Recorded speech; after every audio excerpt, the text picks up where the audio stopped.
Lua cheia no signo de Câncer, naturalmente temporada capricorniana no céu, né? Temos alguns planetas em Capricórnio.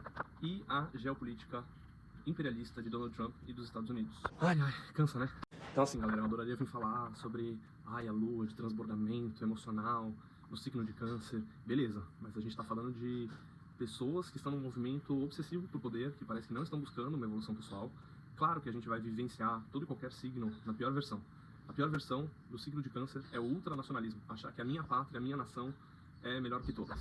E a pior versão do signo de Capricórnio é deixar a sensibilidade para trás, passar por cima do que for, para chegar onde eu quero. Eu vou pegar o mapa desse momento que eu tô gravando esse vídeo, eu tô falando desses todos aqueles planetas lá em cima, que estão no signo de Capricórnio, e um deles é Marte. Marte, no signo de Capricórnio, fica exaltado. Imagina que a gente está falando de um planeta que simboliza o guerreiro, a nossa força de ação, a nossa força libidinal. O planeta Marte exaltado, a gente poderia falar nas altas vibrações de um poder de ação muito grande, né? Claro que existe até um guerreiro celeste, que seria Miguel Arcanjo, né? Que é um símbolo marciano na mais alta vibração. Você acha que a gente está vivendo essa versão na Terra? Óbvio que não. A gente está falando, nas piores vibrações, a gente está falando de jogos de poder, de coisas sangrentas, de notícias de bombardeios. E tá rolando esse estéreo, né? De Sol, Marte e Vênus. Então as relações internacionais e aquilo que cada país, ou cada um de nós quer construir de fato, passando por cima do quê? Isso é o que está em jogo. Estados Unidos, sob Donald Trump, nem escondem que a intenção deles é em relação ao petróleo. Aí eles metem uma desculpinha bem sarrapada de mas é um ditador, como se os Estados Unidos não fizessem aliança com nenhum outro ditador, né, anjos? Enfim, amores, Plutão em Aquário, esses 20 anos que a gente vai passar, claro que as coisas sempre são bastante claras para quem quer enxergar, mas principalmente nesse trânsito de Plutão em Aquário, tudo que é mais podre do sistema, que está se desenhando mundialmente, vai ser exibido de forma escancarada, dia após dia. As notícias, elas duram uma semana, porque na outra semana já tem mais uma notícia, exibindo o que é mais podre do sistema. Bom, astrologicamente faz todo sentido isso que aconteceu. Essa lua cheia que a gente teve, eu peguei o mapa de trânsito dos Estados Unidos no dia do bombardeio, né? E então a gente tá tendo uma temporada capricorniana, oposta, naturalmente, a uma lua cheia conjunta a Júpiter. A lua cheia conjunta a Júpiter, ela amplifica as coisas. Ela pode ser uma lua que amplifica essa questão do patriotismo. Júpiter, ele é o exagerado, vamos dizer assim, ele é o maior planeta do sistema solar. E, inclusive, ele acabou de passar sobre o Júpiter, passou recentemente sobre o Júpiter dos Estados Unidos mesmo. E, enfim, essa coisa amplifica essas duas energias, esse eixo que é muito importante no mapa dos Estados Unidos também. O que é essa revolução de Júpiter que os Estados Unidos vivenciaram no ano passado? Eles estão vendo para onde eles vão crescer, para que lado que eles vão crescer. E aí, na temporada capricorniana, o plano mais frio, mais calculista, é colocado em prática. Teoricamente, uma revolução de Júpiter, ela é uma ótima oportunidade para a pessoa rever para onde ela vai expandir, né? A gente está falando de um país, então quais são os caminhos benéficos, mas é aquilo. É um império em decadência, eles sabem que eles estão em decadência, por isso eles recorrem ao fascismo, por isso eles recorrem ao discurso extremista, ao ultranacionalismo. Daria pra gente prever esse ataque, olha, do ponto de vista geopolítico sim, do ponto de vista astrológico também. Mas a astrologia não é necessariamente sobre previsão do futuro, é sobre enxergar as melhores potências do momento atual.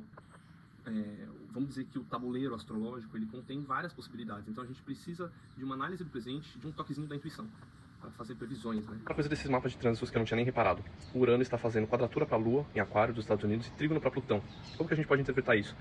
A Lua de um país simboliza a população. Então, isso revela uma população que está vivenciando uma enorme instabilidade, inclusive do ponto de vista financeiro. E essa instabilidade é como se esse momento ele convidasse a população para olhar de forma profunda para essa obsessão capitalista que é a cultura norte-americana. Isso está expresso aí numa interpretação que a gente pode extrair desse mapa de trânsitos. Eu trouxe esse mapa de trânsito só para sublinhar que essa lua cheia está num eixo muito importante do mapa dos Estados Unidos. Num eixo que fala sobre poder, sobre expansão. A gente está falando desse estélio em Capricórnio, aqueles planetas laranjas lá, daquele lado. Eles estão na casa 2, então a gente está falando de interesses econômicos. Isso já está óbvio para a maior parte dos analistas, só para quem é muito cego, que não quer enxergar, que é sobre isso. Sempre foi sobre isso. O homem é viciado em poder, óbvio que os caras estão com medo de ver o seu império encolhendo. Sempre foi assim, gente. Qualquer livro de história que você abrir, as histórias são feitas de assassinatos, de apagamentos, de dominação de povos, de apagamento de culturas. E aí, quando a gente está falando de um Marte exaltado no signo de Capricórnio, se a gente fala das piores vibrações, de pessoas que não estão dispostas ao autoconhecimento, a se melhorar, a gente está falando da pura energia, da sombra do arquétipo do diabo do tarô, que é um arquétipo que fala da sujeição da espiritualidade à matéria, que fala da sobreposição da matéria sobre qualquer outra coisa, que fala sobre a ilusão materialista, da gente não ver nada além da matéria, nada além do dinheiro. A gente está falando do regente do signo do Escorpião, num signo ligado ao diabo, né? Então a gente está falando de poder, como se o deus da guerra e do poder e do controle, da obsessão, está muito importante no céu. O glifo do signo de Capricórnio naturalmente já traz essa cauda atrás da cabra, né? Então a cabra, ela é esse animal que sobe a montanha, ela sabe exatamente onde ela vai, ela é muito firme para chegar no alto da montanha. E aí essa parte da cauda ela fica para trás, a sensibilidade já fica para trás, isso já é natural do arquétipo de Capricórnio.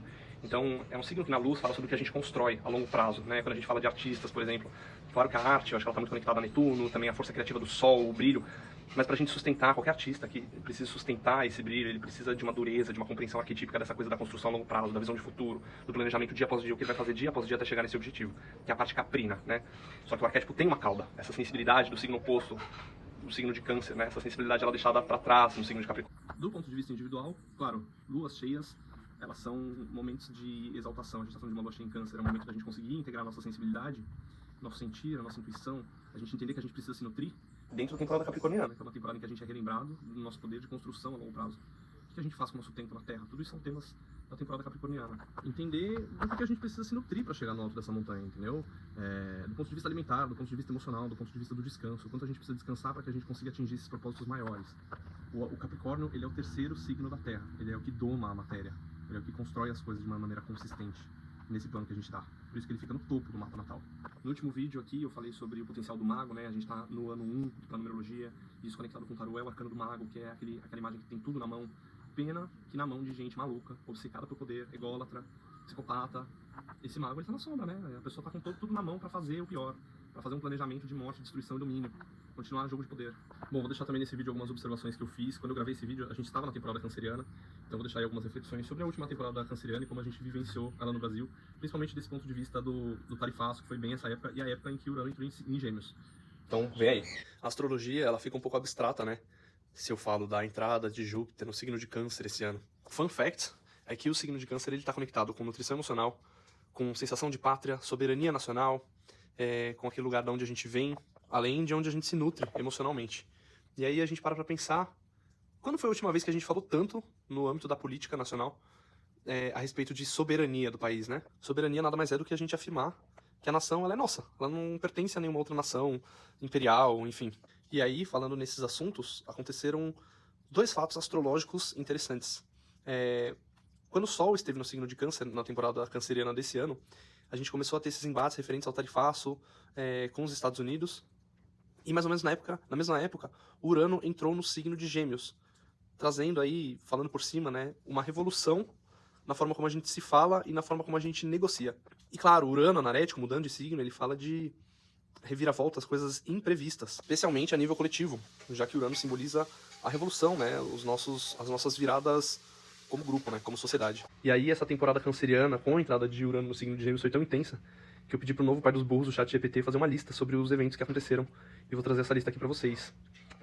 Então Júpiter entrou em Câncer em 9 de junho, em 20 de junho o Sol entrou no signo de Câncer, trazendo consciência para esses temas do nacionalismo, da nacionalidade, lembrando que os Estados Unidos são uma nação canceriana, vou abordar isso mais pra frente um pouquinho nesse vídeo. Depois, Urano entrou em Gêmeos no dia 7, que eu achei interessante por um trânsito de 7 anos, no dia 7 do 7, lembrando que o número 7 na numerologia ele tem uma força, né, muito ligada à espiritualidade. A história do tarifaço foi anunciada no dia 9 de julho. Bom, eu pedi pro GPT também incluir alguns outros eventos que socialmente nos impactaram, né? Com a entrada de Urano no signo de Gêmeos, né? Ou seja, uma movimentação de um planeta de coisas imprevistas. Houve também um incêndio no palco principal do Tomorrowland no dia 16 de julho. Também teve o aperto, né, do cerco do Biruliro no processo em que ele responde no STF. Justamente por prática de uma tentativa de golpe de Estado, né? Contra o próprio Estado. Também foi um período em que houve o falecimento da Preta Gil, um evento aí que marcou muito a vida de muita gente. Enfim, e agora no dia 5 de agosto teve a decretação da prisão domiciliar do fascistinha podre. Enfim, galera, foi uma temporada canceriana tão intensa que eu só tô conseguindo falar sobre ela durante a temporada leonina, o que também faz sentido, já que o signo de Leão, ele fala sobre... o Sol em Leão, ele fala sobre a gente enxergar quem são as nossas autoridades, né? Quem são as nossas figuras de destaque. Então, falando em autoridade, em figuras de destaque, agora a gente vai dar uma olhadinha no mapa dos Estados Unidos, já que essa é uma temática que está se apresentando com muita frequência aqui no Brasil, já que essa querida nação, né, não para de querer se meter no nosso país. Você sabia que países também têm mapas astrais? E o mapa astral de um país, ele é definido pelo mapa do horário em que geralmente foi declarada a independência daquele país. Ou do último momento, o horário do ato constitutivo daquele país, no formato em que ele é vivido hoje. Então vamos ao mapa dos Estados Unidos. Bom, geralmente não se tem certeza, né, nesse tipo de mapa a respeito do horário, mas existe uma técnica dentro da astrologia de ir entendendo a energia daquele mapa natal, de acordo com os eventos e das características mesmo da pessoa ou do país que a gente está analisando. Nesse caso, dentro da astrologia é quase pacífico que o ascendente dos Estados Unidos seria Sagitário. E eu acho que isso faz bastante sentido também, porque quando a gente está falando do ascendente de um país, né, ou de qualquer pessoa, a gente está falando de um traço de personalidade dela, que é muito forte. E um dos lados, né, do Sagitário, é a megalomania. É o país que quer ter o mais de tudo, a maior biblioteca, o maior número de universidades, tem um número enorme de pessoas obesas, de muito armamento, é tudo muito grande, é tudo muito. E isso encaixa perfeitamente com o ascendente em Sagitário. Além disso, o que eu acho muito interessante, a gente está falando de um país que teve sua independência declarada durante uma temporada canceriana, com Sol em Câncer. E o Sol em Câncer, ele pode falar justamente dessa sensação, dessa coisa do país ser muito patriota, ter bandeira dos Estados Unidos para todos os lados, America First, Let's Make America Great Again, tipo, essa coisa muito nacionalista. Que, de certa forma, é algo que a temporada canceriana indiretamente nos trouxe, né, pro Brasil. Peraí, mas a gente também tem que ser nacionalista, peraí, aqui não é o seu quintal, aqui é o meu. Também esse mapa faria muito sentido com esse Sol de casa 8, porque a casa 8 é uma casa ligada ao poder, né? A gente tá falando de... e a obsessão também. A gente tá falando de um país que, obviamente, é só dar uma olhada nos livros de história, é obcecado com poder, é obcecado com armas nucleares, é obcecado com guerra, se envolveu em várias guerras mundiais, em conflitos intermináveis. E é um país que tem o Sol bem nessa área da casa 8 e Mercúrio também, né? E esse Mercúrio, isso aqui eu não tinha nem visto, ele faz uma oposição bem próxima com o planeta Plutão, que intensifica essa coisa do poder, essa coisa da guerra, essa coisa obsessiva, né? E eles têm Plutão no país, Plutão no país está na casa 2, que é também um posicionamento ligado ao poder financeiro. E, claro, pode ser vivenciado como uma obsessão pelo poder financeiro. Bom, nesse mapa a gente também está falando de Plutão na casa 2, que já é um posicionamento de poder, como eu falei, fazendo um trígono para Netuno no meio do céu. Então, é como se eles quisessem manter esse poder e manter a fantasia por meio desse poder, e manter, enfim, essa onda. E esse Netuno também faz uma quadratura para Marte, então os conflitos é como se eles não soubessem nem direito por que eles estão entrando. Existe uma grande confusão em relação a esses conflitos, porque é como se a nação ela se perde, esse ímpeto de guerra. Bom, a Lua, dispositora do Sol, ela se encontra no signo de Aquário, dentro da casa 3, o que também faz sentido, já que a gente está falando de um país que comunica para o mundo inteiro, né, cuja língua se tornou, de certa forma, uma língua mundial. E a gente está falando de um país que exportou por meio do comércio, por meio das relações comerciais, a sua influência, essa coisa nacionalista. É um país que exporta sua tecnologia, seu futurismo, sua visão de futuro, por mais distorcida que seja. E ao mesmo tempo a gente está falando de uma galera, né, de uma população que não é exatamente afável, afetiva, né? Apesar desse monte de planetas que eles têm, que os Estados Unidos têm no signo de Câncer.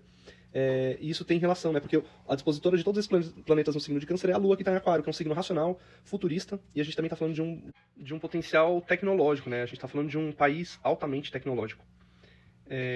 Também acho interessante esse Netuno de meio do céu, aqui bem na cúspide do meio do céu, como sendo assim a forma como o país se projeta para o mundo, já que o meio do céu de um país ele fala muito das suas relações, de como esse país é visto, como ele construiu a sua imagem para o mundo, essa imagem idealizada, né, que é algo aí referente a Netuno. Imagem idealizada e uma coisa de construir o sonho americano, né, aquela coisa muito famosa. A gente também está falando de um país que se projetou por meio do cinema, que é um tema também ligado ao Netuno, né, a coisa de Hollywood, a coisa do glamour. Então foi construída uma fantasia mundial a respeito dos Estados Unidos. A gente tem também um país que tem Saturno no meio do céu, então também é uma posição de dureza, de respeito, de construções, né? É uma nação que se construiu de uma maneira muito sólida ao longo do tempo. Não que esse império não esteja em declínio, porque todo império declina. Bom, eu acho também interessante apontar esse Urano no descendente, como Urano é um planeta imprevisível numa casa das relações internacionais. A casa 7 de um país é a casa de como esse país se relaciona com outros países, né, no mundo. E aí, enfim, ao mesmo tempo que é um país que ele é visto como um país futurista, né? E esse Urano, ele tem tudo que a gente tem na casa 7 do nosso próprio mapa natal tem dois lados. Porque pode ser as relações que a gente encontra ou a forma como a gente é visto dentro das nossas relações. Mas é uma casa que no nosso mapa se refere ao outro, né? Então ela tem essa dualidade. Eu e o outro, como são as minhas relações pra mim, como os outros me veem também. Lindo, né? Cada hora diz uma coisa, não se sabe o que esperar desses caras em termos de relações internacionais, não se sabe se eles vão cumprir acordos, os caras eles presidem, tem uma cadeira vitalícia na ONU e as próprias normas da ONU, as próprias deliberações da ONU eles não seguem. Enfim. E também uma coisa que eu acho interessante é a conjunção que eles têm quase exata de Vênus e Júpiter no signo de Câncer. Esse é um posicionamento muito interessante para um país que teve que foi e que ainda é uma potência econômica gigante, né? A gente está falando dos dois benéficos na astrologia, e esses dois benéficos quase dentro, né, na cúspide da casa do dinheiro do outro, dos recursos escondidos, dos recursos subterrâneos. Pode falar sobre uma nação que tem sorte, né, em relação a esses recursos do outro, ou que cresce muito o olho, que fica muito de olho no recurso do outro, que quer ganhar o recurso do outro, o dinheiro do outro, para chamar de seu, né? A distorção de um Júpiter em Câncer, perto dessa casa do poder, da guerra, da morte, conjunta Vênus, então é só ver dinheiro, né? Só que é bom também a gente reparar que o planeta que é o deus da guerra, Marte, está dentro da casa das relações internacionais. Então isso também tem relação com os Estados Unidos terem esse histórico de guerras, assim, de conflitos, mil. É isso, galera. Espero que vocês tenham curtido o conteúdo. Me sigam pra mais. A gente se fala. Beijo.